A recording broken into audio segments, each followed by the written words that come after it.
Welcome, everybody, to the Barn Burner MMA show.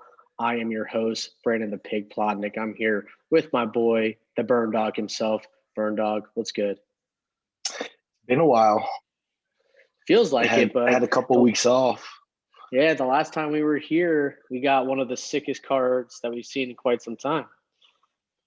I know. Absolutely. I feel like we say that every time. I also believe I owe you a bottle of whiskey, do I not? I believe you do.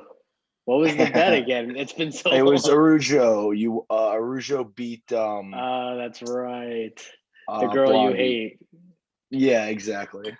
So that's right. Well, I guess we got Connor coming up in July. How about we crack open a bottle and get to it for that?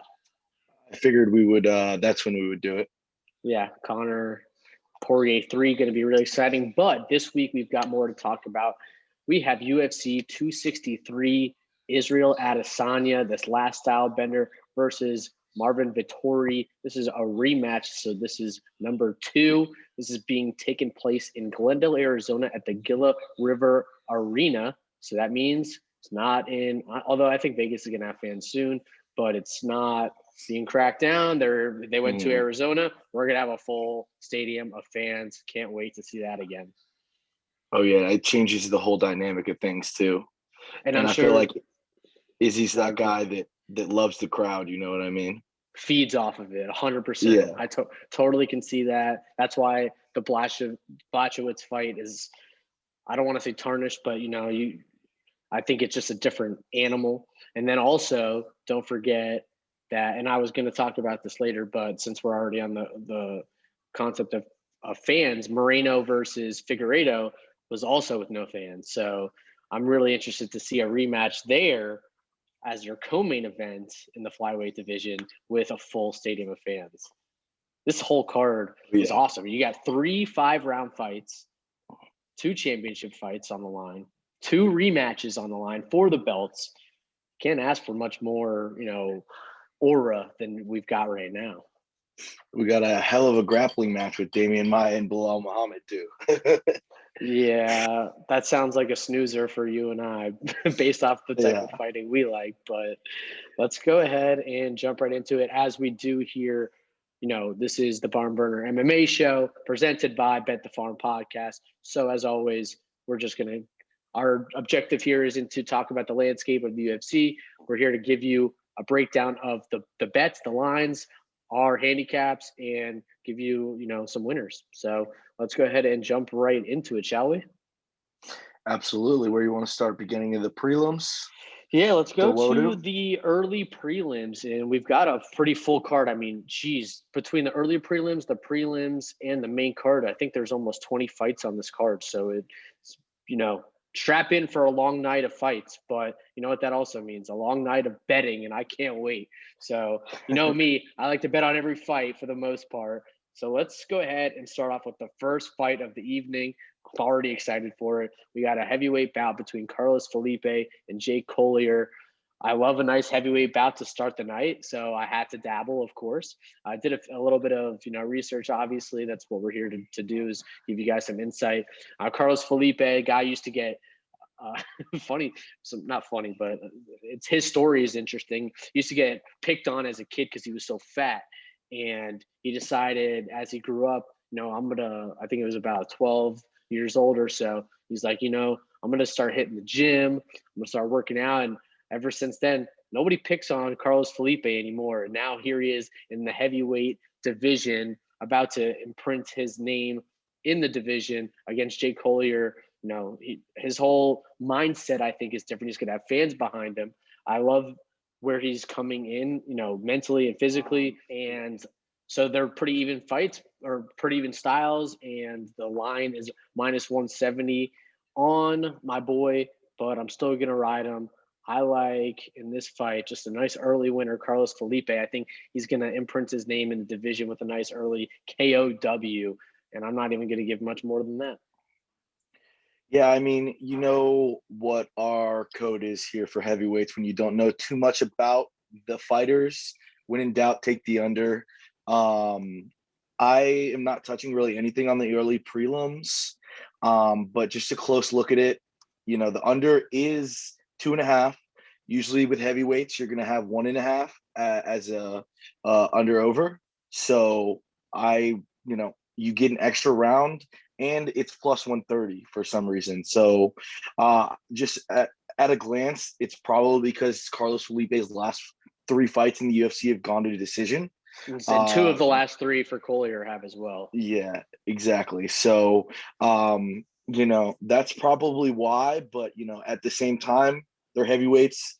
They can knock each other out at the end of the day with one punch. So, I'm not going to bet anything on it, but I would take under at plus 130. You get an extra round with 2.5. So why not? Okay. Let's dabble early. We got to go early and often. That's our motto, early and often. Well, let's move up, and we're going to stay in the early prelims up to one of the UFC's poster childs. It is, and literally when I say poster childs, you know exactly what I mean. Literally, It is Chase Hooper in a featherweight bout versus Steven Peterson. I've got a bet here, but I would love to hear your thoughts on the matter. As I just got to keep prefacing this in every show. I haven't done a good enough job of it. Just so everyone knows, I'm the host here. I am an MMA bettor. I'm an addictive gambler in all sports, but I love the UFC. My job here isn't always to give analytics and insight. It's to let Wesley handle that. That's why he's here, and that's why he's a correspondent for Bet the Farm podcast. But just had to preface that because I always like to shoot it over to you to hear your thoughts to help me make some of my decisions, just like everybody at home needs to make theirs. Yeah, I mean, first off, we got to call him, Ben Askren's son, because we can't forget about those videos that he made with Ben Askren, which are absolutely hilarious. And he's kind of a Ben Askren because he can't strike to save his life, but he can grapple like a champ, just on the jiu-jitsu side of things. So I got to say, I don't know much about Steven Peterson. He's been in the UFC for about 3 years. He's got five fights total. He's fought some good fighters, Alex Caceres, Luis Pena, some pretty good strikers. It seems that he tends to go to decision, three decisions, 3 unanimous losses, actually one split decision win. And then he just won by spinning back fist. Well, not just, at 2019. So he's got to shake off some rust. He hasn't been in the ring since September 2019. So, I don't have a bet on it. Chase Hooper is so good at grappling that I would probably just take him because, he's got the advantage heavily in one area. And who knows if he's been working on his wrestling or getting to the ground. He's only like 23 years old, 24 years old. Let me check. I think I saw he was like 21. Yeah, he was born in 1999. So he's 22 years old. Yeah, 21 years old. 21 years old. So kid has plenty of jumps to make. I believe he is the slight underdog. It's a close line. I think it's like it's a pick 'em, minus 115. So I would probably, if you had to pull my leg, I'd take Chase Hooper because I know that he's got a large advantage in the grappling department. And we have questions about our opponent. Even if you do research, you can only learn so much. And I didn't, this is a pass for me personally. Most of the early prelims are. Okay. I locked in Chase Hooper because I'm biased, and you know how I like to roll. He's one of those guys that I back every time. So as a pick'em, I love the odds there in a featherweight bout. So I'm gonna ride Chase Hooper. Yeah. He came in really hot with some nice wins early. Yeah. After being in Dana White's Contender Series, lost one, but then bounced right back. I think he's back in a groove. I don't know One thing I'll say here is you kind of brought it up in the beginning. He's the UFC's poster child. So they want him to win. So they gave him I feel as though they've picked a good matchup for him to win. So at a pick 'em, it's probably the bet to make if you're going to bet on it, because it seems the UFC is backing him and they want to give him good matchmaking, good matchmaking opportunities. So, at a pick'em line, that's pretty solid. You know what I mean? The UFC's trying to give him a fight that he can win, if that makes sense. Yeah, no, absolutely. You got to think that they want him to keep winning and to boost his name because especially in the featherweight division, outside of the top 3 guys, it's really not much of, they don't really have any household names, so to speak. Yeah. So I think that they would love to get him into the conversation to be a top 5 contender in the division if they could. Well, let's move on. I just want to hear your thoughts. I don't have any bets left, but maybe we could talk about it anyways. Is Frank Camacho versus Matt Frevola in a lightweight bout on the early pre's. The reason I wanted to bring it up specifically is because I looked at my book and they took the line down. I don't know what happened there. I don't know if you know, but I know that these are 2 bigger names, 2 guys that you have followed for quite some time. So I'd at least love to hear your thoughts on a potential handicap here. I mean, this kind of screams over to me. In the overs only -125. When you get featherweights, it seems that we're gonna have 2 guys that neither one has a significant advantage in either the striking or the grappling department. So I expect to see a good fight. Both guys have been in the UFC for a long time. Matt Frevola tends to be a brawler as well. Oh, so wait. Yeah. Sorry. Matt Frevola's no. I should have done this. I should have done the research ahead of time because I just looked at the lines and I wasn't interested when I looked at the names on this fight. Yeah. But Camacho got in a car accident today and he's out of UFC 263. Okay. Well, okay, that would make sense then. Yeah, they took the line down. I was a little confused, and I should have, obviously looked at this beforehand. But it is what it is. We're doing this live off the fly, everybody. This is kind of how podcasting goes. But that was I mean, I hope he's all right at the end of the day. Yeah. What time did that article come out? 4 hours ago. Let's see. Oh yeah. I mean, we were done with our show prep. It says not believed to be serious or life injuring. So, all right, we'll take that for what it's worth. And what we'll do is move on. It's still on my bookie, which is odd. The line is? It's still up? Yeah. Mm-hmm. Interesting. The news must be super recent. I mean, the other book that we both use is a lot quicker when it comes to those type of things. So it doesn't surprise me. But that's for sure. Anyways, let's move on to the prelims. So we got 2 bets in for the early prelims, but let's move on to the prelims. We start off with Hakeem Dawodu in a featherweight bout versus Movsar Evloev. No idea if I'm saying that right.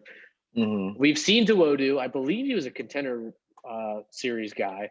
We saw him make his debut not too long ago, and he was okay. Any thoughts here?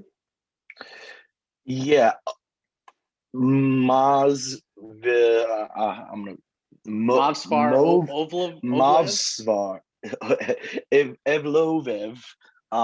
We've seen him. It's just we don't remember him that much. You know what I mean? He's a Russian wrestler, not Dagestani.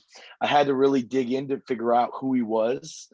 But he's been in the UFC for almost 3 years. He just fought Nick Lentz recently. And all 4 of his wins have been decision wins by out grappling and out wrestling his opponents. So the interesting thing here is we just saw Dawodu, I believe, fight a wrestler. No, he just fought Tukolvev. Really, the question here is, can Dawodu stop the takedown and keep it on his feet? I think he has good enough grappling chops to make it interesting, but I don't trust it. I don't have a bet on it. I'd probably take the dog here in Dawodu, just because it doesn't seem that Evloev has fought very good strikers. Some names are Sung Woo Choi, Enrique Barzola, Mike Grundy, who we just watched fight not last event, but last numbered card, and then Nick Lentz, who we've seen fight a couple times recently. But it doesn't seem that he's fought anybody with some real striking pop, and we've seen Dawodu put guys to sleep. So especially with that head kick a while back. So my lean would be the dog here. It's hard to say because we haven't seen Dawodu really face too much wrestling adversity recently. So we'll see. Be cautious of it if you're betting. Be cautious that his opponent is going to come out and try and take him down the majority of the fight and hold him there. And don't expect to finish. Absolutely. Don't expect under bettors. Don't expect to finish there. Personally. All right. So the line's at Evloev at -235 and Dawodu at +195. Over under 2.5. The over is heavily juiced. Lean aside, bet aside. What do you want? If I had to bet aside, I'd take Dawodu +205. But in all reality, it's probably going to be a 3-round wrestling, affair where Evloev, holds him down throughout the majority of the fight, grounds and pounds, wins by a unanimous decision. That's probably what's going to happen. I don't want to take -245 on that. If I was going to pick a side without parlaying, I'd pick Dawodu at +205. If you were going to throw a parlay in, I'd say Evloev -245 parlayed with -250 over is a great bet. But I'm not betting it myself. That's the expected outcome here is Evloev in the over to win by a boring affair. And I'm sorry to say boring, but that's probably what it's going to be. Hey, fair enough. Let's move over to the women's division. We have not talked any women so far. We have a women's flyweight bout of Joanne Calderwood versus Lauren Murphy, two veterans in the game. The odds are interesting here. It's almost as JoJo last I saw was -150, so she's slightly favored, but Lauren Murphy's on a hot streak right now. And frankly, every time we've seen JoJo face some legit competition, she folds. Yeah, exactly. So now what I'm wondering is, first of all, the line. Why is she -150? Now we can see for starters that the over-under is 2.5, juiced at -335 on the over. So they're anticipating, my guess, a grappling wrestling match. Is that what Joanne's about to do to her? I wouldn't say so. I would think that she probably would want to keep Lauren Murphy off of her and strike a distance. But it's hard to say. That line's a little sketchy to me. Why is she 150? It's probably because she's got a little bit of range advantage but both fighters have fought the cream of the crop in their divisions. Like Lauren Murphy has fought, Sarah McMahon, Liz Caramouche, Caitlin Chikugian, Eubanks, Andrea. They share a win over Andrea Lee. They share a win over Roxanne Modafferi. They both lost to Chikugian. Yeah, they both lost to Chikugian. So it's a very similar fight for both women. And again, I like I told you before we started this, I don't have a lot of bets on this card tonight. This is another one of those. I don't like either fighter that much. I'd probably lean Lauren Murphy because I think maybe she'll be able to kind of muscle Calderwood to the ground a little more. But there's nothing here that jumps off the screen at me telling me to bet the fight. Okay. I kind of thought the same when I looked at it, and the number didn't appeal to me. I know JoJo a little bit more than I know Murphy based off of just watching her over the years. Obviously, Murphy's more of a veteran, but Murphy is coming off of 4 straight wins.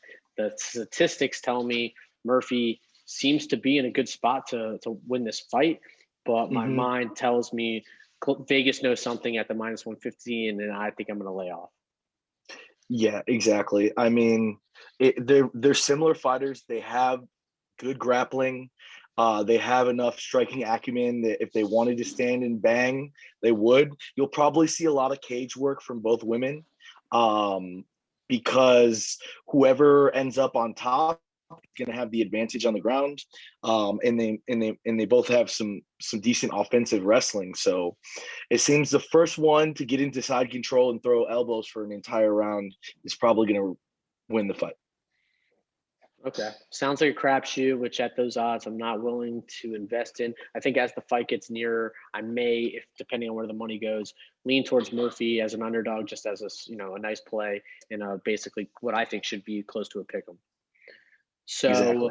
Let's move on. In this case, I love Eric Anders, your boy, the coolest fucking. Yeah, boy. He's one of my favorite nicknames in the UFC. Your boy, Eric He's Anders. one of the toughest fighters in the UFC. Yeah, he's a brawler. Yeah. Is this the guy that was dating the porn star?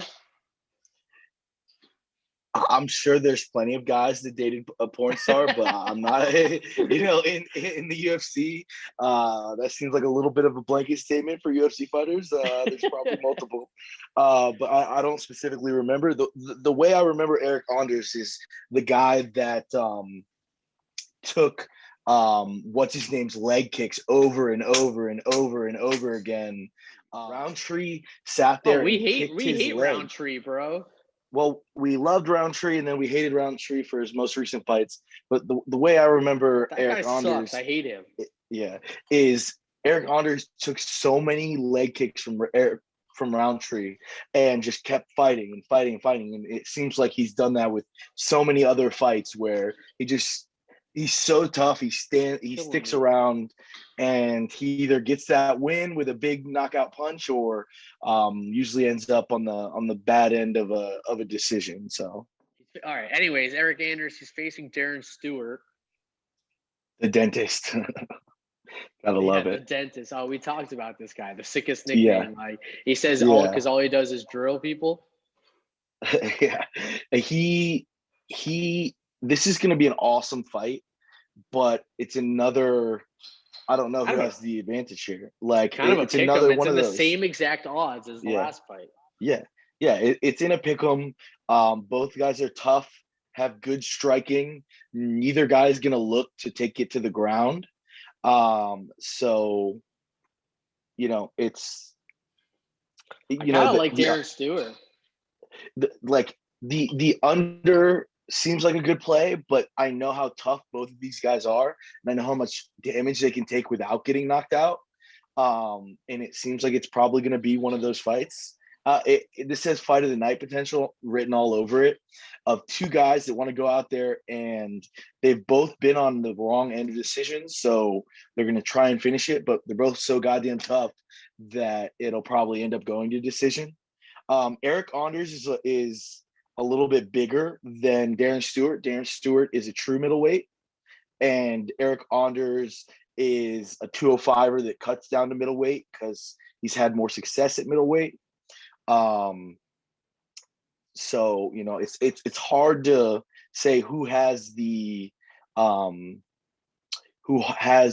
advantage here, but remember they did fight back in March.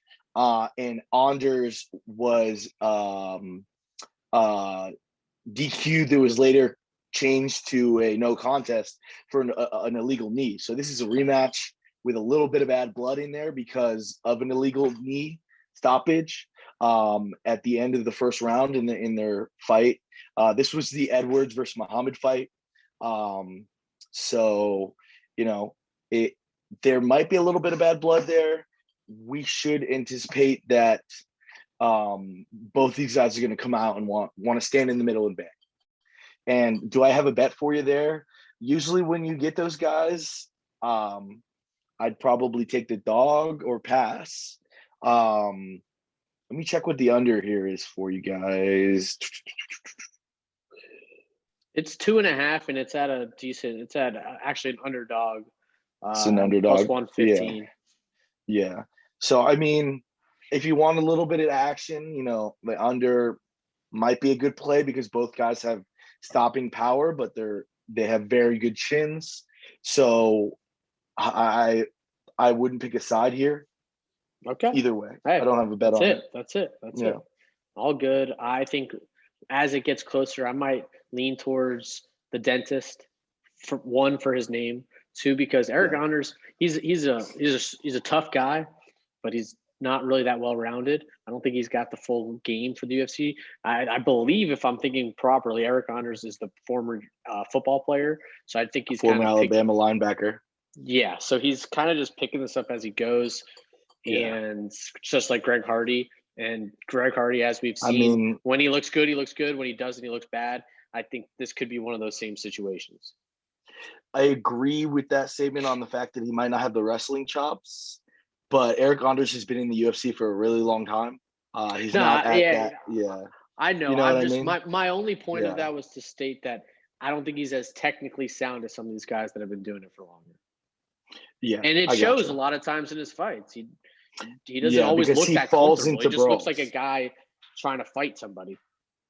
Exactly. He falls into brawls when if he stood back, used his range and his reach advantage and his kicks, because he's got some really good kicks, but he almost seems to abandon them after every first round. So I do agree there that naturally he's not a fighter and transitioned late in life to MMA.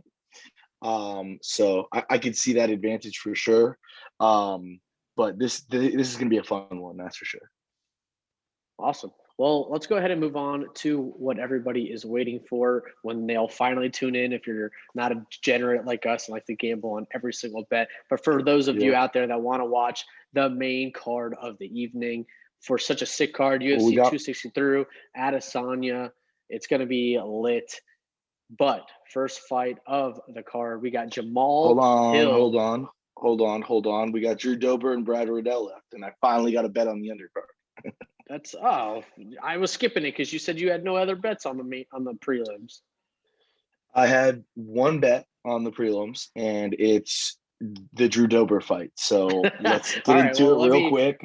I'll ship it right to you. We'll finish out the main event of the prelims. I love saying that, even though I don't think that's what they call it. But we got Drew Dober in a lightweight bout versus Brad Riddell. This is going to be an interesting matchup. We got number 13 ranked lightweight and Dober, who is just the guy I feel like he fights every 2 weeks, and Riddell unranked trying to get his way back into the top 15. Let's see what the lines look like on Dober. We've got Dober at minus 140 and Riddell at plus 120, over under at 2.5. The over is juiced. And what do you like, sir? I have separate bets on both the over and Dober here, which I'm not parlaying for a reason. I think Drew Dober has been fighting some really, really quality fighters lately, trying to break into the higher ranks. And I think he's just a better version of Brad Riddell, to be honest. Brad Riddell, we've watched come up through the Contender Series recently. He's basically, a grappling / wrestling based fighter. He fights with the Kiwis. He's a teammate of Izzy, Volko, Dan Hooker. He trains out there in city kickboxing. But, he wants to use his offensive grappling techniques to keep you against the cage, get in advantageous positions, strike with you, take you down, strike with you on the ground. Drew Dober is more of the all-American wrestler, to be honest. And I just think he fights the same way. Use your superior wrestling and grappling to get into offensive positions where you don't get hit, and win the fights through positional advantages. So let me give you a quick rundown of who he's fought. He's fought Islam Makhachev, who's an animal. He's fought Alexander Hernandez, who went on a really hot streak there until Cowboy. Nazareth Haparas, we love him. My boy. Yeah, you love him. He's fought Beneil Dariush. He's fought OAM Olivier Aubin Mercer. He's fought Scott Holtzman, Frank Camacho. He's just got a much longer track record. And I think he has the superior wrestling as well. So basically, I think this should be like minus 185, minus 200. So I think we found some value here on a fight that's a little lopsided due to recent fights with Dober. Islam Makhachev threw Dober around and made him look like he didn't know how to wrestle. But that's because Islam Makhachev is the protege of Khabib. Yeah, he's Khabib's protege. So didn't you call him Little Khabib? What do you call him? Mini Khabib. Mini Khabib. Yeah, Mini Khabib. So I just think that the price is off here. Let's take the fighter that's fought the higher caliber of competition, who's coming off a loss, who needs to get back into the win column. Brad Riddell has won all of his UFC fights, 3 UFC fights, but against nobody. You know, Alex Da Silva Coelho, Magomed Mustafa, Jamie Malarkey. Like none of those ring any bells. You know, he's definitely you know, an impressive fighter. I think he's, you know, definitely going to stay in the UFC for a while. He trains at a great camp, but I don't think that he quite has ever fought anyone as good as Drew Dober. So let's take some value here. I think Dober's going to end up getting pumped up to kind of where the over is, minus 160, minus 170. And then I have the over here, over 2.5, because I don't think either guy is going to get a finish. It's going to be a long, drawn out, you know, wrestling match where they both try and get those positional advantages because they fight so similar. So I know we've been saying a lot of that, but over 2.5 at minus 165, Dober at minus 135. All right. You got me on the Dober train. Everything you said resonated. I was leaning Dober. I've seen him fight more often and more recently, and I like where he's at. Let's ride with Dober. I got him at minus 140. I'll take it. I think you're right. Just like we talk about on the show all the time. Come Saturday, that's when the lines move heavily. I think by Saturday he could be a minus 161, minus 175-ish. But that being said, you got your prelim bet in. It's time to move on to the light heavyweight battle to start the main card. Paul Craig versus Jamal Hill. We got Jamal Hill as a very hefty favorite here versus Paul Craig, number 14 versus number 15 in the division. What do we got? I'm staying away from this one because Paul Craig is, you know, a great jiu-jitsu fighter. And he's got he usually either wins by submission or gets knocked out. And Jamel Hill likes to knock people out, and he's got some serious power. So I think both fighters at a disadvantage in this fight in one area, and it gives me that I don't want to bet it. I know you got a bet on this one, so let me see what kind of lean you got. Maybe I can piggyback. So I did some digging on this fight and really love everything Jamal Hill's got to offer here. He was in Dana White's Contender Series, won with an early KO, which got him his contract. Since he's been in the UFC, he's 2-0-1, I guess you could call it. He had a no contest that was eventually overturned. So you technically should be 3-0, beat OSP. I mean, we always hate on OSP, but OSP is still a very formidable opponent, and they beat him by TKO in the Hermanson versus Vettori main card. I really love that about him. And at the end of the day, I think that the level of competition that Paul Craig's faced, I don't think that that's anywhere comparable right now to where this guy is as an up and comer in the UFC. I mean, we could just look at some of Paul Craig's previous fights. He lost to Shogun Rua in a rematch after they drew the first time. And that's just one of the many losses he's had to good people. We talked about him earlier. I hate Alonzo Menafield. Oh, no, actually, that was a different guy. I hate him too, though. Yeah, Alonzo Menafield's the worst, and he beat Paul Craig. That was enough for me to automatically want to fade him. He's lost to Jimmy Crute. He lost to Khalil Roundtree. Fucking Christ. Yeah. How do you lose to Khalil Roundtree in a KO? I mean, the guy can't even throw a punch straight. So all that to be said, I'm riding with Jamal Hill. He's a heavy favorite. He's part of the first piece of my parlay, my piggy parlay of the night. But you'll have to stay tuned to find out what that parlay is.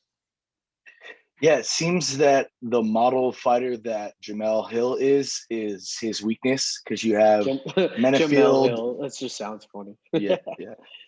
Because you got Menafield, you have losses to Menafield, Roundtree Jr., and Tyson Pedro, and they all have similar fighting styles to Hill. And I mean, he has wins over Shogun Rua, but in the twilight of his career in 2019 and 2020, that's not the same fighter. So, I would back it up. You know what I mean? In a parlay, Yeah, I sure. mean, he's a heavy favorite for a reason. This guy's supposed to come in as the young gun and knock off this man. So, he's a Scottish guy. Those guys are usually tough, but I'm not necessarily seeing that this is a KO type of fight. I think that this is something that he'll just squeak out a nice victory. Yeah, we'll see. We'll see. Paul Craig either wins by some crazy decision, or, some crazy submission, or he kind of gets knocked around the rest of the fight. So, I agree. Definitely could happen. So let's move on to a welterweight bout between the number 9 contender in the division, Damian Maia, the veteran, the legend, versus number 12, Belal Muhammad. As we know, Belal Muhammad's last fight was a main event fight versus Leon Edwards and was stopped as a draw, no contest, due to an eye poke. It was a brutal eye poke. It was really a solid fight. I mean, Edwards was getting the best of him. Muhammad's coming off of some nice wins before that. I really like where Belal Muhammad's game is at. I just don't know if it's at the level of guys such as Leon Edwards.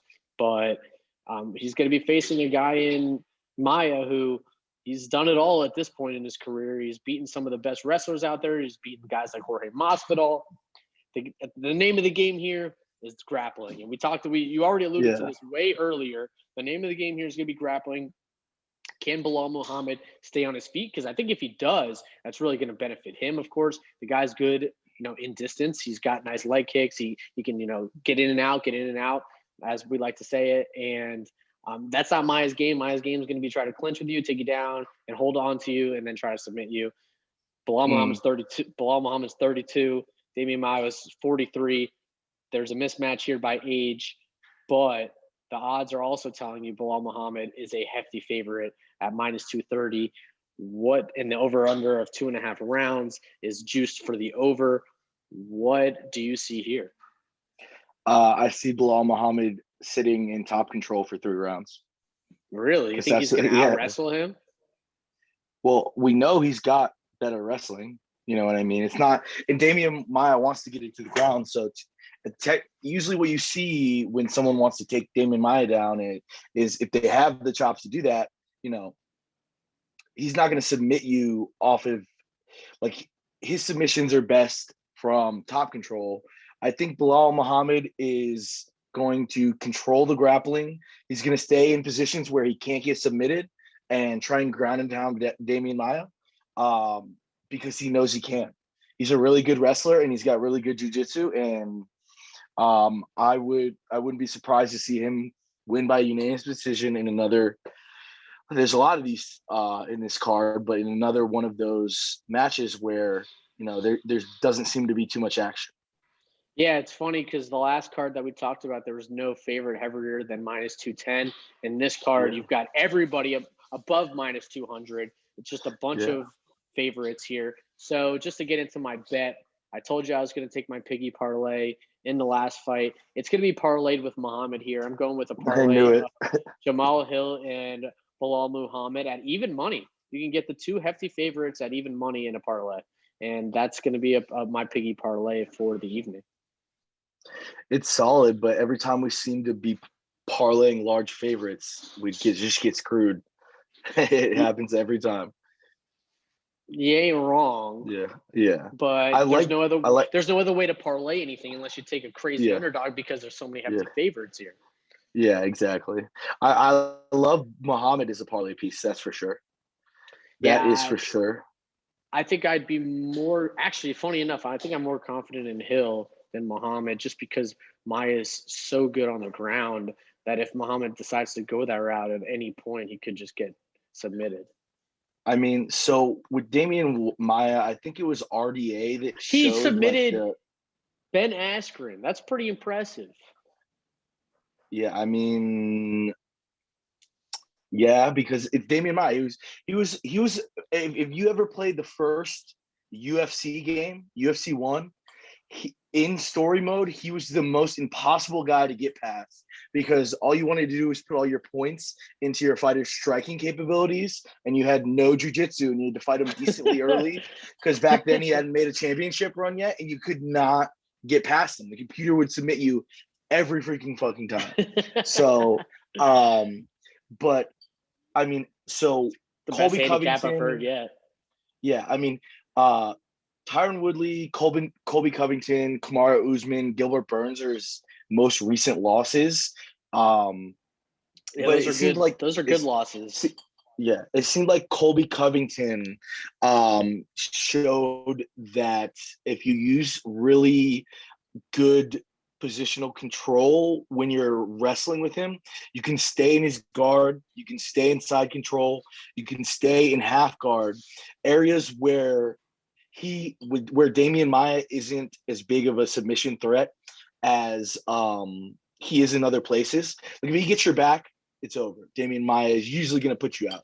But what I see is that Muhammad he's got great offensive wrestling. I see him using his wrestling to take Maia down. Maia wants to get to the ground, so a lot of times he'll let guys take him down so that he thinks he can, transition to or reverse the position on them and then get to where he wants to be faster. So I see him, kind of letting that takedown happen, and then Muhammad just staying in positions, stalling in areas, little tiny elbows, More tactical. punches. It's just going to be a more tactical fighter. Yeah, he's going to win by decision, in my opinion. All right. I like it. Like I said, I've already got my piggy parlay of the evening on Hill and Muhammad at even money. 2 hefty favorites. Get them at even money. It's time to move on to our welterweight fight of the evening. We've got Nate Diaz is back versus Leon Edwards. I love to see Leon Edwards getting another fight so quickly after his last fight versus Muhammad. As I mentioned already, it was stopped due to an eye poke. Now, what's interesting about this fight that I love is that Nate Diaz is typically fighting as a lightweight, but moving up to welterweight to fight the top 3 contender in the world in the division, and Leon Edwards. Leon Edwards would have dominated that Belal Muhammad fight. He would have won that easily by decision. And I mean, it was pretty obvious at that point. He was dominating the first 2.5 rounds, I believe. And now he moves towards, he really wanted a belt opportunity, but I don't think that it made sense, not because of the rate of the rankings, but because of time. I think that as we just saw, Usman just fought, and we're also watching all these other divisions fight, even in the lightweight. We've got Poirier and, McGregor going at it again. So there's just the timing wasn't right. So it was time to make a fight. He gets Nate Diaz as a big draw. And the coolest part about this, it's a non-belt, non-event fight, but it's the 3rd fight of the night, and it's a 5-round fight. Yep, which is awesome because we get to see 2 extra rounds of Edwards beating the shit out of Nate Diaz. Yeah. I mean, I'm not sure he wants that. So let me just get the odds out there just to give everybody an idea as to what you're talking about. Leon Edwards is opening up as -600 at the moment, and Nate Diaz plus 450. The over under 4.5 rounds is a little bit towards the over, barely as a pick'em, which isn't surprising if you've ever seen, first of all, Nate Diaz fight or Leon Edwards fight for that matter. Yeah. Those guys are the kings of decision fights because they're very tactical fighters. Diaz has the strongest chin. Yeah, but let's talk about that last fight versus Jorge Masvidal. I mean, he had been coming off of I think a year, maybe 2 years since his last fight before that, and walked in versus Masvidal. It was very hyped up. This was the biggest fight of Masvidal's career to this point, and he just went out there. The BMF belt. Yeah, and he whacked out there and just absolutely smoked this guy. I mean, it wasn't even close. I think he won every round from what I remember. Yeah. Oh, yeah, in competitive fashion. And then they stopped him because of the cuts, because he had just opened up Nate Diaz so hard. He was just ground and pounding. He would drop him, which is unlike Masvidal. Drop him, just sit on top of him and just ground and pound. Yeah. Which was really odd on both sides of the table. You don't usually see Diaz in those positions. You also don't usually see Masvidal in those positions. Yeah. Which just goes to show that Masvidal had the better game plan, which, again, Leon Edwards coming into this fight, that totally scares me about Diaz. I don't think he has a fighter's chance in this one. Yeah, I mean, Nate Diaz had no business being in there with Jorge Masvidal. He got destroyed. He didn't even. Does he have any business being in the ring with Leon Edwards?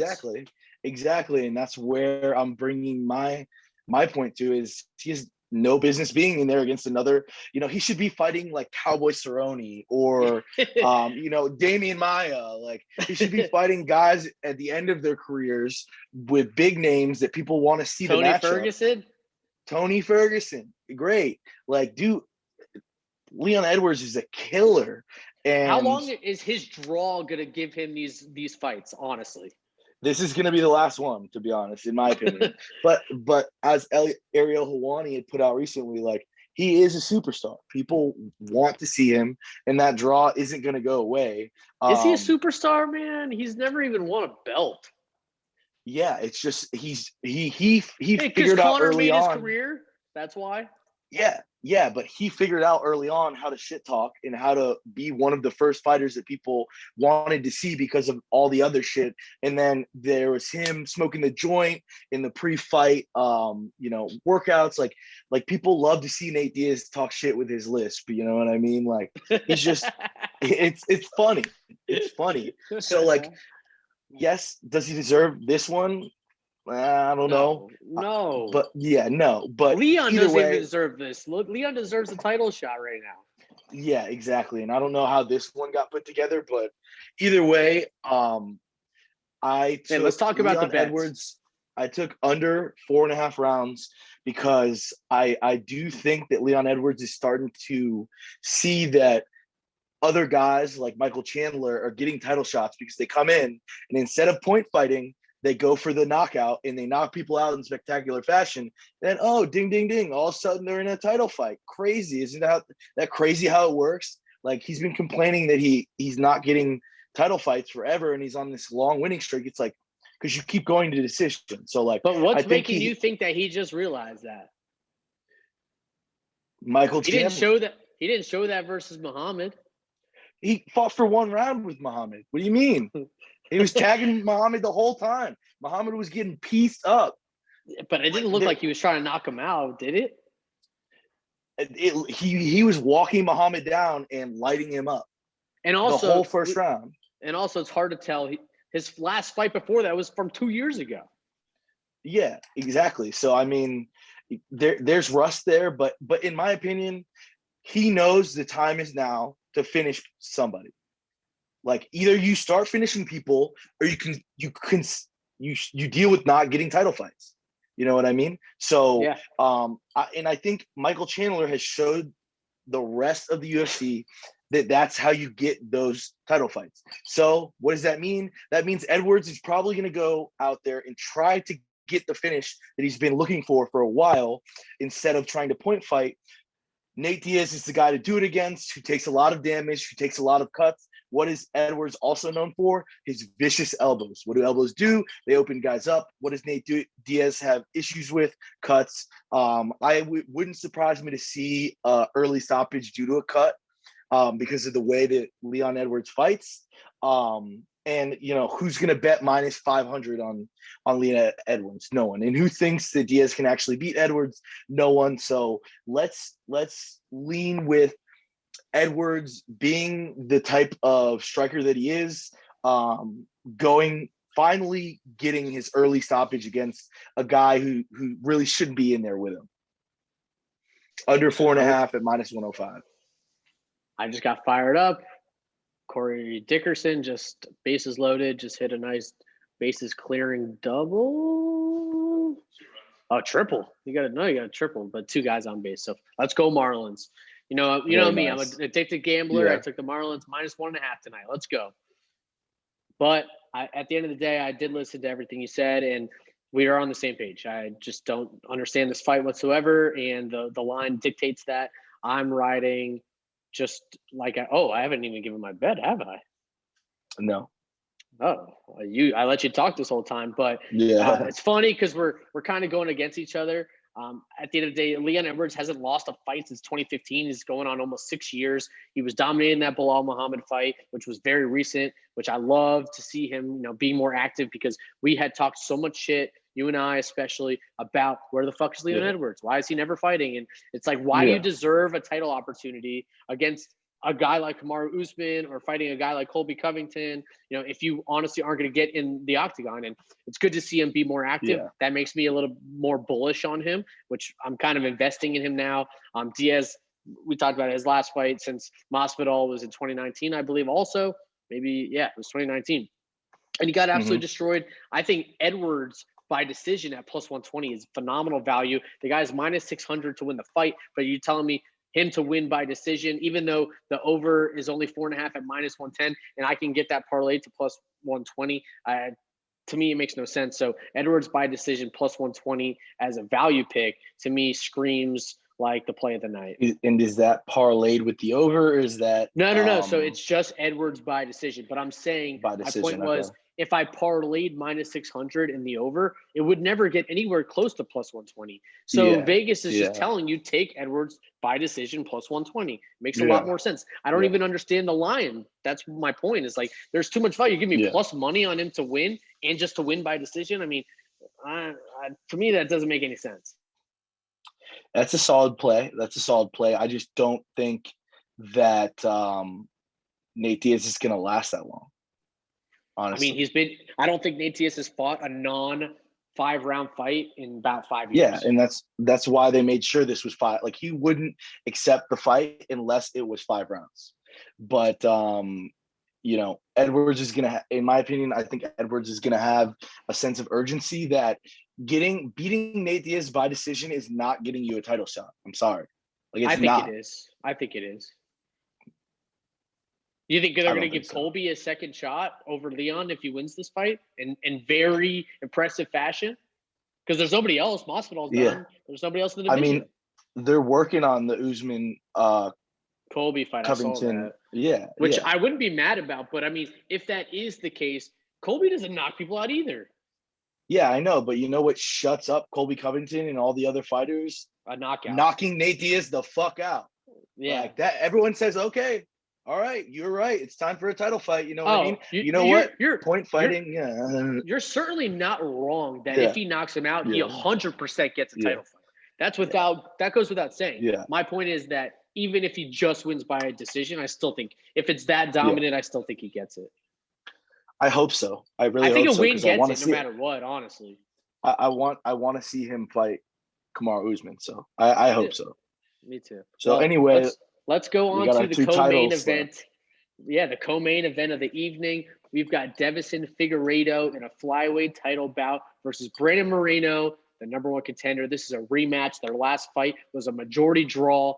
One of the sickest fights in a flyweight that you'll ever see. Flyweights are usually a little bit more boring. Yeah. They don't hit each other as hard. They aren't as technically sound, but you're walking into 2 guys that were giving it their all. I mean, this was a scrap. We're talking punches, kicks, takedowns, grappling. It had everything that you could have possibly wanted. I rewatched the fight recently because I loved it so much. I personally bet on Brandon Moreno, and I thought Moreno won that fight. I thought he got gypped. I thought you got robbed. I thought I got totally robbed. Figueiredo lost that fight, but a big thing to be said, no fans at the time, and Figueiredo is going to get the champ. What do you call it? The championship, the champion's luck or whatever? No, you got to beat the champion is what I call it. Yeah. You have to take the belt. They don't give you the belt. You know what I mean? I thought he earned that belt, man. He not only did he earned it too. He took Figueiredo down a bunch of times. He landed some gnarly punches. He was kicking the shit out of him. I think the only thing that hurt Moreno in that fight was that his eye blew up. And if you remember, his eye blew up from a big uppercut punch. Mm-hmm. And from there on out, they kept talking on the broadcast about how he may have broken his orbital. He may not be able to see. And I think that's what killed him, even though it didn't affect his game whatsoever. That was in the second round. He came back in the third round and just kept whooping ass. I loved him. I thought he won almost 4 of the 5 round of the 5 fights. 5 rounds in the fight. I just remember being like, this kid's chin is unreal. Like he took Moreno? some. Yeah, like yes, Nobody knows who he is. Yeah. And he came out and showed out. Mm-hmm. And you know, but Figueiredo also has an absurd chin, so that's the other part of it. Is that they both do. Moreno's a little bit smaller than him. He's got great technique and he can throw some hammers, but Figueiredo could eat anything. Absolutely. I mean, I don't know. Honestly, I don't know who's going to win this fight, and it's hard to cap because there's just not many straws to grasp on who's going to have an advantage. You know what I mean? And the line's so off, it'd be hard to take Figueiredo. You know what I mean? Right, he's minus 200. Yeah, like if I took a side, I'd probably take Moreno in this side. But personally, I think both guys are just warriors and are probably going to fight a little bit smarter this time. I don't think Figgy gave Moreno the respect he deserved last time, and it almost lost him the fight. So I would say, and Figgy hit him with so much, like with that uppercut that broke his orbital. We thought it was going to be over. Moreno scrambled, got back up, and they kept fighting. So yeah, it was like right at the end of the round, and he came out of the round, and it was blowing up, and it just but he battled. Yeah, I love the way he fights. I mean, the guy is fearless. Mm-hmm. He was coming at Figueiredo when Figueiredo was at the top of the world. You know, he had just I think he had a crazy submission in his previous fight before that, and it was just like Brandon Moreno's and not only that, but Brandon Moreno took the fight on, I think, on less than a month's notice. Remember, after his fight with Brandon Royval, he submitted him, I believe, in the first round. And then right afterwards, they interviewed him. They went back into the locker room. Dana White offered him the fight, and he said yes. And he was fighting in the next month. Yeah. And we watched that fight at your house, I remember. Oh, yeah. Figgy had been coming off two very early submissions, 2 first-round submissions. So, and then it was like one month notice in between those fights. No, less than that. 3 weeks. November 21st, he wins by guillotine, and then December 12th, he's fighting again, which was probably a mistake for him. And that's what they were talking about the whole time. His conditioning, all that other stuff. Personally, my bet here is going to be the over 4.5 rounds. I think both fighters threw the entire closet at each other, and they really did. And now it's going to be like, all right, how do I fight smarter and win and figure out another path to victory? So I think that we won't. Yeah, it'll still probably be a crazy fight, but I don't think either guy wants to go through what they went through in that first fight. Yeah, I mean, a 3-week camp in comparison to getting almost, it feels like 8 months, maybe even like almost close to a year at this point. Yeah. You know, the camps that they're going through, their bodies are fully rested. I think actually what helped Moreno, I think I'm going to disagree with you, is the fact that he had just fought previously. I think he was just in a groove and he was like riding a high at that point. And no, that went against Figueiredo, not Moreno. Okay. I thought you were saying against Moreno. I was saying You're right. It's definitely anti-Figueiredo in that situation. Moreno's riding a high. He's coming in off his high horse, an early submission versus Royval, who's a top 3 contender, and walking into a title fight like that with no fans. That's the other part. There was no fans. This was during the pandemic. Now they're going to walk into a full stadium in Arizona. You've got, and this is just me thinking out loud right now, Moreno, a very big Mexican name in the UFC. Arizona is a very, close to New Mexico, close to Mexico. I can see him having a huge supporting versus Figueiredo from Brazil and not having as much of a following. I think Figueiredo isn't really that big of a fan favorite, so to speak. I can see Moreno having a big crowd behind him from Mexico and coming in with some really good vibes. Yeah, I mean, I think I know what your bet is here, but let's hear it. All right, so my bet, you're actually not going to believe this one. This is one that is off the board. It's really out there, but I'm going to ride with Brandon Moreno by KO or TKO at plus 1,000 as a long shot. I think at the end of the day, when you look at a favorite like Figueiredo, and he's obviously minus 230, minus 200 in that range for a reason. The guy is a bona fide stud. He's defended his championship multiple times, but Moreno I thought that Moreno stepped up to his chin. I still think Moreno won that first fight. And because of that, I feel like Figueiredo is going to have figured out what to do by now. and that line is dictating that. So I'm not going to take Moreno money line. I'm going to take the flyer on a very low percentage bet on my end, not risk much equity, and take a very long chance at I rewatched that fight recently, man. Moreno had a lot of chances to finish that fight. I think if he didn't get hurt early, he may have had a chance to do so. He knocked him down. He took him down. I think Moreno's a wild card here. I'm going to take him to win by KO or TKO.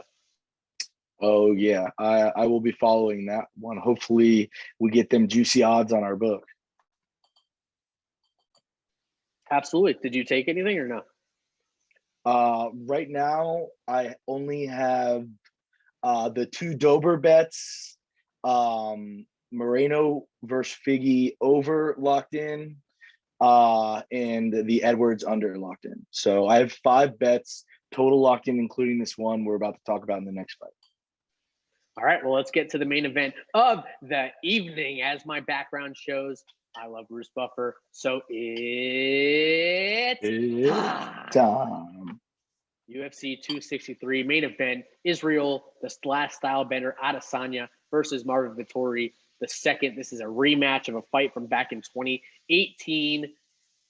They're fighting in the middleweight division for the title. As we saw recently, this fight's going to be at 185 pounds. Izzy just recently attempted to move up to the light heavyweight division and get a champ status, but lost to Jan Blachowicz via decision due to a lot of takedowns that he could not counter. Now, the line is telling you Izzy, huge favorite here at minus 255, Vettori plus 215, the over-under 4.5 rounds in a 5-round fight is a little bit juiced towards the over at minus 140. I know what I'm taking, but let's talk about the fight first. So a lot of people say Marvin Vettori was Adesanya's biggest middleweight challenge of his career, even though it was his first fight in the UFC, and I would agree. That was an awesome fight when they first came in. He was still or second fight in the UFC, sorry. Izzy was still like getting his MMA footing. If you know what I mean, he was getting comfortable in the UFC. Honestly, I don't think Vettori's striking is on any level that Stylebender is on right now. And I don't really agree with the title shot for Vettori. His last performance wasn't even that impressive. Kevin Holland has lost 3 in a row. Yeah, like, and before that, Jack Hermanson, before that, Carl Robertson, like who, like, well, we know Hermanson, but still, yeah, we know Hermanson, impressive of but a win. None of those guys are top 5 fighters, in that division. So, and other than Kevin Holland, who almost knocked Vettori out with the 3 punches that he threw, like he had him, he wasn't on his back. Yeah, he had him wobbled for a second. So, I mean, I don't see Vettori being able to stand with Izzy and Bang like people think that he can.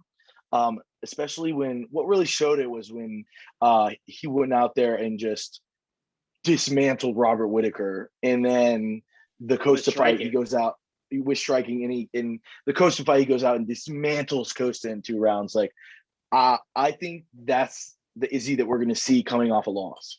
The only thing I'd say, sorry, I just want to talk about the fight before we get to the bet. But the only thing I'd say about that is that those are 2 guys. I know Whittaker has good ground game. He's shown it, but those aren't necessarily grappler wrestlers. Vettori likes to take it to the ground. He likes to. No, he doesn't. No, he doesn't. Yes, no, he doesn't. Really? Because in their first fight, he took him down twice. Yeah, because he couldn't stand with Izzy. But in all the other fights, that's going to happen again. What makes you think that's not going to happen again? He's just going to go for the takedown when he feels like he's susceptible standing. And he's not going to take Izzy down. That's not going to happen. But I know Izzy's defense game. He's got 84% defense rate. It's unbelievable. Yeah. Now, he did take him down 2 times. It was in the 3rd round. I've rewatched the fight recently, and he took him down, but he didn't do anything with it. That was what I was getting at, was that the style isn't necessarily there, but he Izzy's too big for him at the end of the day. He's got a 6-inch reach advantage and a 3.5-inch leg advantage. He couldn't do anything, and he's also taller than him by a few inches as well. Yeah. Every time Izzy was on his back, he would crawl to the cage and just get back up eventually. But Vettori did take him down twice.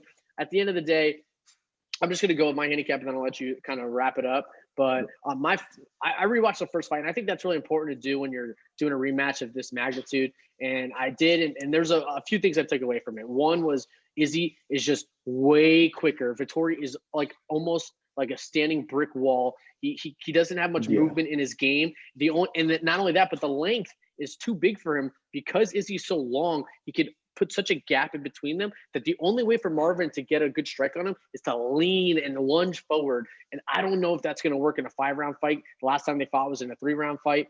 Like I said, Vettori had the 2 takedowns, but I think that after the fight with Blachowicz for Izzy, he's going to have sincerely improved his game. Every time we've seen him fight, he improves his game. It's the first time we saw him drop off, but he went up in weight divisions by 20 pounds. I mean, that's not easy to do for a middleweight. And at the end of the day, I thought Vettori looked gassed early, and he never really showed any punching power to knock Izzy out ever. At one point, it never looked like he had punching power. I don't even think he's ever really shown punching power in his career from the fights I've seen from him. He's somewhat technically sound. He doesn't have a knockout. He doesn't have a knockout in the UFC. He doesn't have a knockout in the UFC. If you think you're going to beat Izzy by not knocking him out and by just grappling with him and winning by points, good luck, because the guy is, today's John Jones, where what he's going to do is get points on you, kick you. He's going to keep his distance. He's going to piece you up. He's going to wait till late in the round because at this point, all he knows is 5-round fights.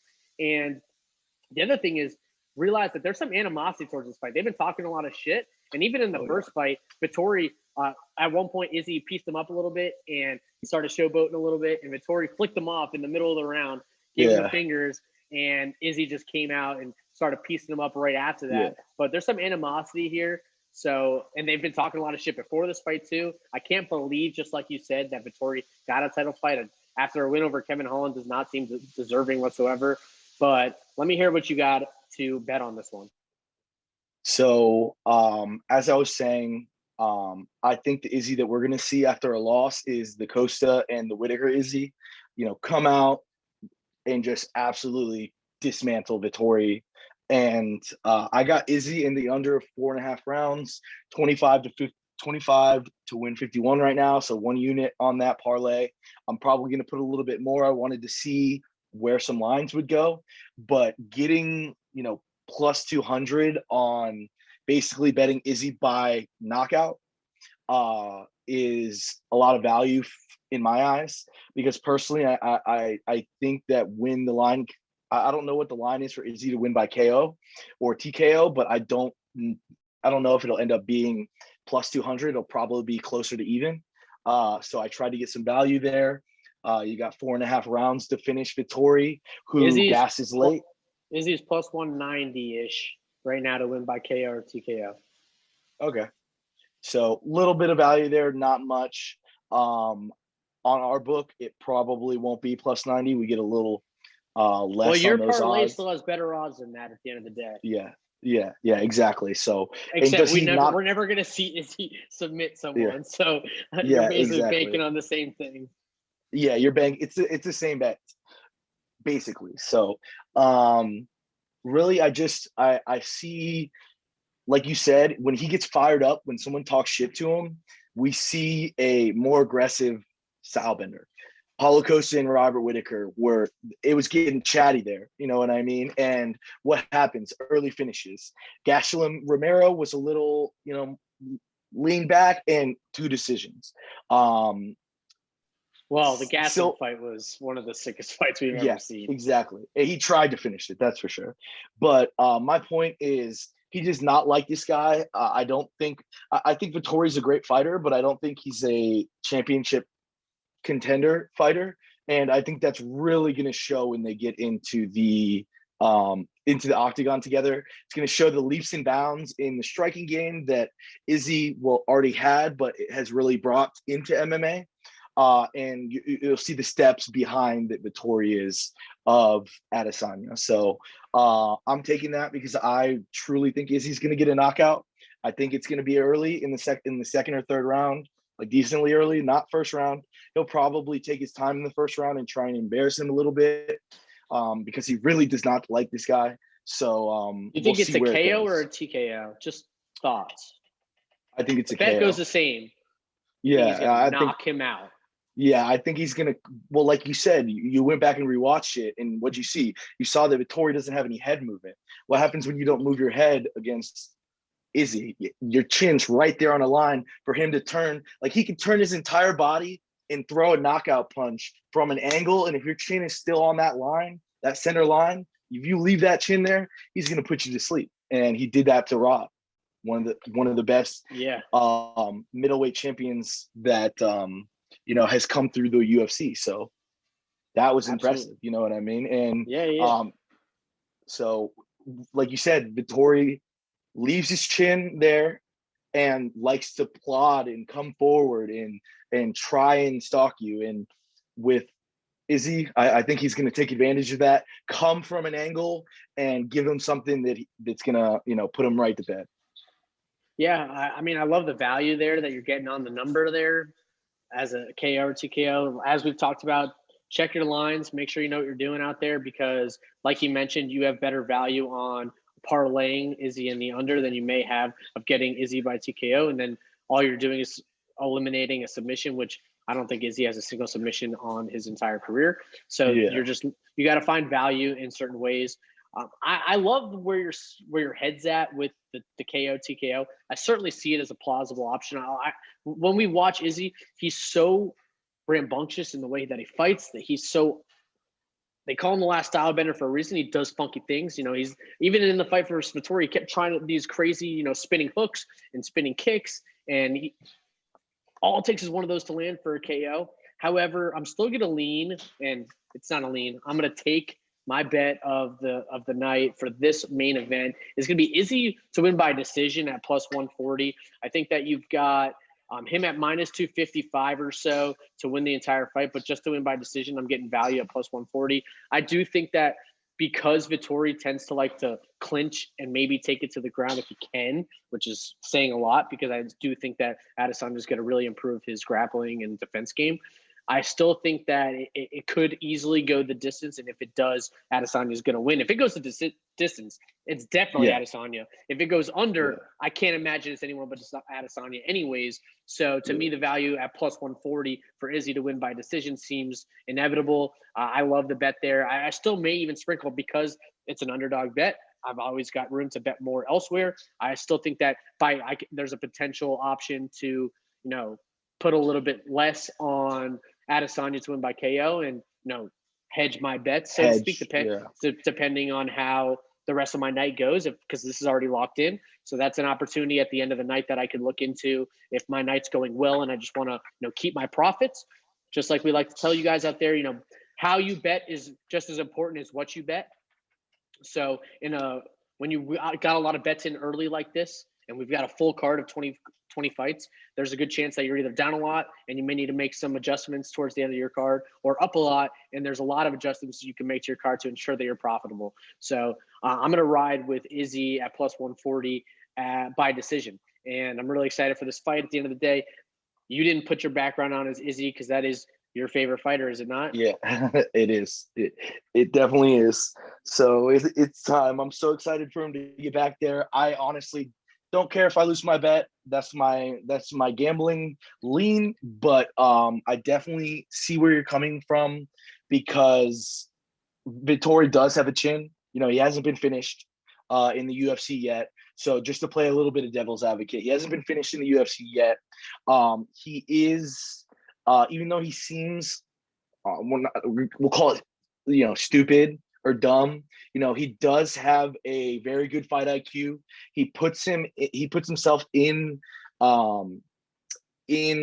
positions to where he is not, he's not vulnerable against fighters' weak strengths.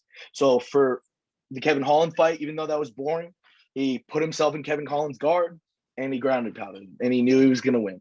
So, even though he might have a macho or dumb kind of persona, his fight IQ is there. And if he had any fight IQ at all, he wouldn't want to stand in front of Izzy and bang, because that hasn't turned out well for anybody. You know what I mean? Yeah. So, you know. Yeah, I think that it's a good line. I think you hit the nail on the head. Just to, you know, really put an envelope on this, is Marvin Vettori is not a championship fighter. You can watch him fight so many of his fights. I think he may have the chops, but one day in a couple more fights. I've watched almost every fight that he's ever been in the UFC, at least. And every time I've looked at him, I'm like, this guy is just not a championship fighter. It just isn't. You look at a guy like Izzy in comparison. I mean, it really doesn't compare. So, and not only that, but the rest of the guys in the division too. It's a weak division. That's why Izzy's been able to move up, and so on and so forth. But there's just not that much competition. But that's why he got this fight. But and also you give him the opportunity. Yeah, you give him the opportunity at a rematch, even though it was 3 years ago at this point. But let's put a closing stamp on this podcast. Let's go ahead and rattle off our pig parlays, our flag plants, and our dogs of the day. So I guess my pig parlay would be the Izzy and the under. That's the only parlay I got right now. But that's also going to be my flag plant. So I'm flag planting on Izzy. When Izzy really doesn't like somebody, he is going out there to try and finish him. You know what I mean? So I really do think he's going to go out there with a vengeance to shut this guy the fuck up and take his and defend his belt and say, hey, motherfuckers, I'm back. I tried to go to 205, you know, but, you know, I'm back, and, you know, fuck you, you cunt, or something like that, you know, with his accent. Like, you know what I mean? Like, dude, he is the generation of fighter that, you know, he likes anime and talking shit online and pissing people off on Twitter, and like nothing makes more sense with who Izzy is than to go out there and be like, I finished you in 1 round, you stupid cunt. Like it's just, it's something Izzy would do. So that's my flag plant. I don't really have a pig parlay. I'll probably follow your pig parlay because I do like Muhammad, although I'm a little nervous about Hill. It depends on how my card is going at the time, even though most of my bets are after that. And just to rattle off what I have in total, I have Izzy in the under, parlayed at about plus 200, plus 205. I got Edwards and Diaz under 4.5 rounds at minus 105. Dober versus Riddell over 2.5 rounds at minus 165. All these are 1 unit right now. I have Dober minus 135 to win straight up. 1 unit, and then I have Moreno versus Figgy over 4.5 minus 105. And I'll probably put a little bit more on the Edwards under and the Izzy parlay. Love it. That's a card right there from the BernDawg himself. Let me go ahead and rattle off my bets for the evening. This is what I do for a living. I'm going to go with my pig parlay is going to be Jamal Hill and Bilal Muhammad parlayed at even money. My flag plant of the night. This is the tougher one for me. A little concerned on what I want to take here, but I think I'm going to really ride the Edwards by decision bet. I think that just screams like an automatic cash to me. I know you talked about him going for the knockout, but I still think in response to that he's going to get the title fight if he just shows out regardless. If he can just make Nate really bloody, let's just say, kind of like what Masvidal did to him, that's enough to get you a title belt or a title shot. Yeah. So either way, even if you didn't say that, I really love Edwards by decision here at plus 120. That's screaming value for a guy who's minus 600. So that's my flag plant. My dog of the day goes to the Brandon Moreno by KO or TKO at plus 1,000 over Figueiredo. I think that is a nice dog that you could throw into, and put 10, 15, 20 bucks on it, try to come out with a few $100s out of it. Could be something that's really valuable. Look, at the end of the day, he's plus 1,000 for a reason, the bet is, but that's why we call it a dog, not a cat. So we're not being pussies around here. We're being dogs. We like more dogs. Being dogs. Yeah, and then just to wrap out my card, in the early prelims, I took Carlos Felipe at minus 170 over Jake Collier. I took Chase Hooper at minus 105 over Steve Peterson. In the prelims, I moved on, and I was going to tell you I'm leaning towards Murphy, but I haven't taken anything yet. Leaning towards Darren Stewart. Did I tell you on Moffspar? No, I didn't take anything on that, but the bet was Mossbar in the over. I was telling you on Dober. On the main event, I've got the Hill Bilal parlay. Leon has by decision. Moreno to win by KRTO, and then Izzy by decision. And that will wrap up my card. It's been a fun day of just kind of looking at what UFC 263 can bring to us. I think that some of these cards like this, where there's not as much hype around it because there's not as many big names besides Izzy, it's going to be fun.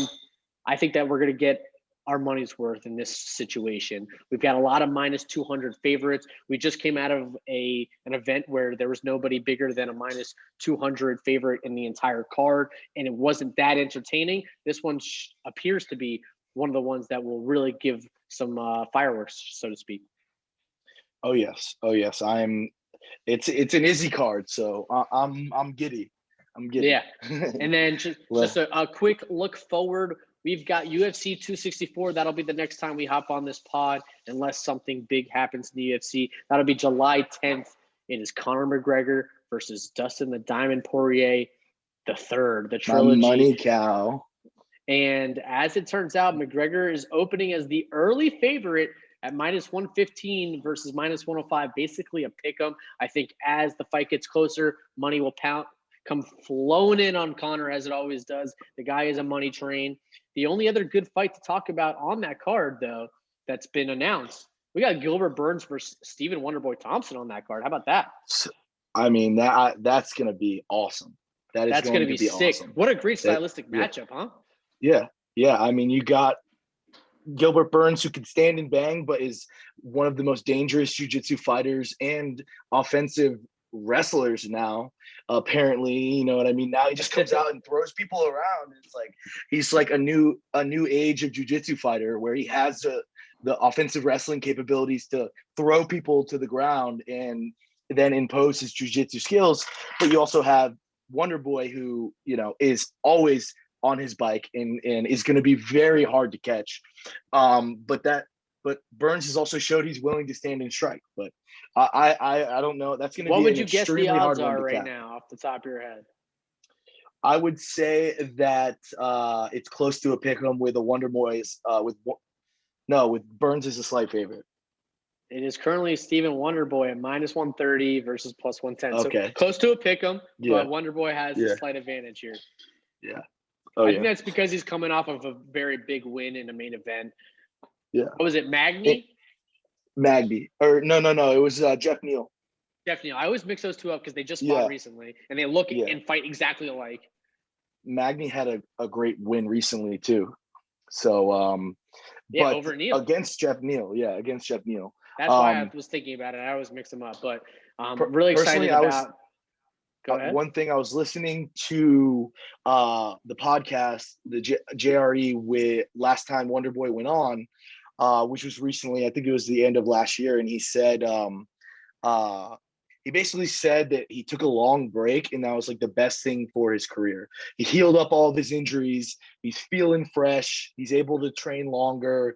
He doesn't have those nagging injuries, and a Wonderboy with no injuries is a dangerous person. Absolutely. I love Wonderboy. It's hard not to like him. He's the nicest guy in the UFC, as they like to toad him. So that'll do it for our UFC 263 Berner MMA show, presented by Bet the Farm Podcast. BernDawg, love it. Can't wait for this weekend. What kind of bottle do you want? Ooh. Buffalo Trace? If I can find it. If not, what's the other one that I brought that one time?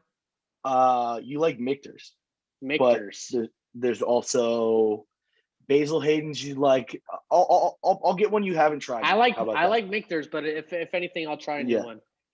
I'll find one that's tasty that you haven't tried yet.